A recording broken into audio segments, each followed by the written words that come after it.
শিক্ষার ক্ষেত্রে অটোমেটিক প্রতিষ্ঠানও ভালো হয়ে যায়, রেজাল্টও ভালো হয়ে যায়, এ প্লাসও অটোমেটিক এসে যায়। তাহলে সচেতন কয় জায়গায় হতে হবে? 3 জায়গায়। সচেতন কয় জায়গায়? 3 জায়গায়। প্রথমে ছাত্র মনোযোগ দিয়ে পড়ালেখা করতে হবে। 2 নম্বর অভিভাবক সচেতন থাকতে হবে। 3 নম্বর শিক্ষক সচেতন এবং প্রপারলি পারফেক্ট পাঠদান দিতে হবে। এই 3টি জায়গার জনশক্তি যদি সচেতন হয়ে যান, কোন প্রতিষ্ঠানের এ প্লাস রোধ করার সাধ্য কারণ নাই। এই জন্য প্রত্যেকটি প্রতিষ্ঠানে সবাই কিন্তু এ প্লাস পায় না।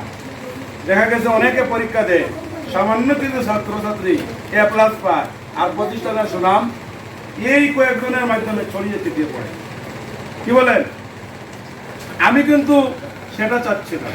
আমি চাচ্ছি যে তামিল মিল্লাত কামিল মাদ্রাসা, আপনারা শুনেছেন আলিয়া জগতের সর্বশ্রেষ্ঠ প্রতিষ্ঠান তামিল মিল্লাত কামিল মাদ্রাসা, যেটা টঙ্গীতে একটা শাখা আছে, মেয়েদের জন্য আলাদা কামিল মাদ্রাসা, ঢাকা মাতওয়াইল আছে, আর মেইন শাখা হলো যাত্রাবাড়ি আছে। এই মাদ্রাসাতে দেখা গেছে পরীক্ষা যদি দেয় 500, 450 প্লাস পেয়ে যায়। আমার কথা আপনারা বুঝতে পারতেছেন তো? 500 পরীক্ষা দিলে 450 প্লাস পেয়ে যায়। এমনকি একটা পরীক্ষার রেজাল্ট আমি দেখছি যে তাদের মাত্র 5 জন ছাড়া প্রায় 5 শতাধিক ছাত্র প্লাস পেয়ে গেছে, মাত্র 5 জন ছাড়া। তাহলে আমি ওই মাদ্রাসার ছাত্র, কিন্তু ওই মাদ্রাসাতে আমি কামিল মাস্টার্স ফিকাও দিয়েছি, ওই মাদ্রাসাতে আমি ফাজিলও পড়েছি, ওই মাদ্রাসাতে আমি হাদিসের উপর মাস্টার্স করেছি। তো যেই মাদ্রাসা বেশিরভাগ ছাত্ররা এ প্লাস পায়, ওই প্রতিষ্ঠানে আমি পড়ালেখা করে নিজে আসছি। তাহলে ছাত্ররা এ প্লাস কিভাবে পাবে এই বিষয়ে আমাকে নতুন করে জ্ঞান দেওয়া লাগবে নি, বলেন আপনারা? তাহলে আমার এই বিষয়ে কমাস কম কিছু হলেও এক্সপিরিয়েন্স আছে যে ছাত্ররা এ প্লাস কিভাবে পাবে। এখন হলো আমি খুব প্রতিষ্ঠানে শিক্ষকদেরকে খুব টাইট দিলাম, কড়াকড়ি করলাম, প্রিন্সিপালও খুব বেশি মনোযোগ দিলেন, কিন্তু অভিভাবক ছাত্রকে প্রতিদিন যথাযথ মাদ্রাসায় পাঠান না। ছাত্র রেগুলার আসে না, ছাত্রের পোশাক আশাক, তার শরীরের খোঁজখবর অভিভাবকের নাই। তাহলে কি ভালো রেজাল্ট করা যাবে? তাহলে আপনারা আমার উপর এই আত্মবিশ্বাস রাখবেন যে প্রতিষ্ঠানের সাইডটা আমি দেখব, শিক্ষকের সাইড আমি দেখব।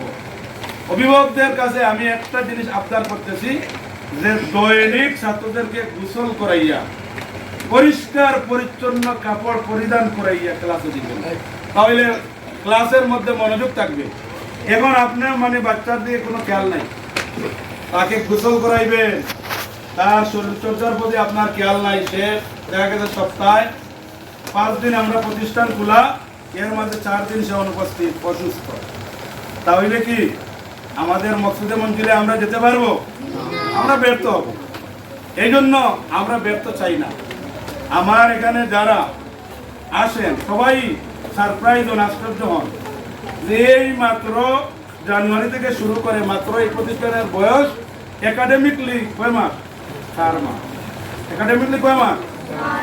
এই 4 মাসের ছাত্র সংখ্যা দেখে অনেকেই অভিভূত হন, মন থেকে দোয়া করেন। আমাদের প্রতি এই পড়ালেখার বিভিন্ন মানুষের দোয়া আছে। এই প্রতিষ্ঠান ইনশাআল্লাহ তার মকসুদে মঞ্জিলে যাবে, আপনাদের সর্বাত্মক সহযোগিতা কামনা করতে।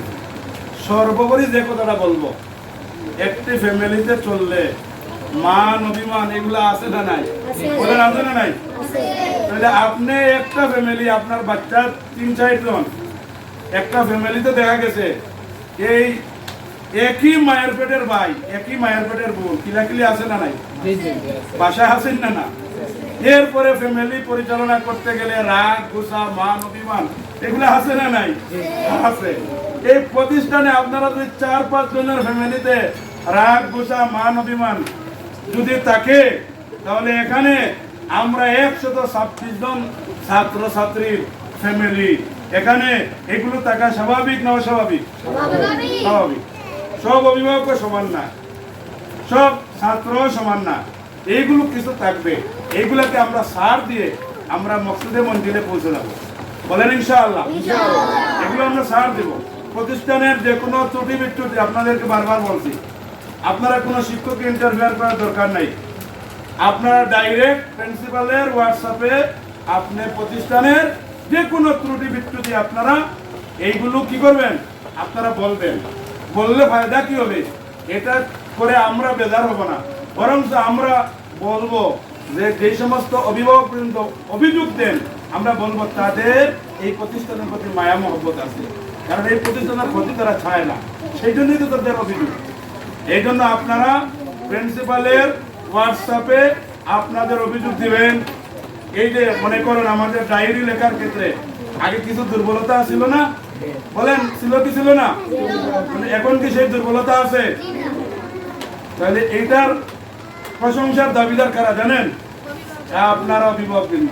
অভিভাবকবৃন্দ সচেতন, জেগে উঠেছেন, বলেছেন কি ডায়েরি আমরা প্রতিদিন পাচ্ছি না। আপনারা ডায়েরি পাচ্ছেন, কিন্তু মাঝে মধ্যে যে পাচ্ছেন না, সেইটার অভিযোগ দেওয়ার কারণে এখন 100% এটা নির্মূল হয়ে গেছে। এখন ডেইলি আপনারা অনলাইন অফলাইনে ডায়েরি লেখা পাচ্ছেন কি পাচ্ছেন না? এই জন্য এখানে আমাদের সকলের কৃতজ্ঞতা আমি প্রকাশ করছি যে সকলেই আপনারা প্রতিষ্ঠানের শৃঙ্খলা মেনে আমার শিক্ষক মহোদয়গণ সচেতন হয়েছেন, অভিভাবক সচেতন হয়েছেন এবং ছাত্রছাত্রী সচেতন হয়েছেন। এই জন্য মহান আল্লাহর দরবারে লাখো কোটি শুকরিয়া আদায় করি। ইনশাআল্লাহ আমাদের অভিভাবক বৃন্দের সহযোগিতা পেলে ইনশাআল্লাহ আমরা এই প্রতিষ্ঠান মসজিদে মঞ্জিলে পৌঁছাতে পারবো। অভিভাবক বৃন্দদেরকে আর কষ্ট করতে চাচ্ছি না, কথা বললে অনেক কথা বলা যায়। এরপরেও আমার মনে যখন যেটা হয় আমি আপনাদের গ্রুপে বলে দিই, কারণ সব সময় তো সব কথা একসাথে মনে আসবে না। এই জন্য আমি যখন যেই কথা মনে হয় আমি গ্রুপের সাথে সাথে ভয়েস দিই। আমার ভয়েসগুলো আপনারা শুনবেন। এই ভয়েস শুনে ছাত্র, উস্তাদ, প্রতিষ্ঠানের পরিচালকবৃন্দ, অভিভাবকবৃন্দ সকলেই যদি আমল করি ইনশাআল্লাহ কম দিনে এই প্রতিষ্ঠান তার লক্ষ্য প্রাণে চলে যাবে।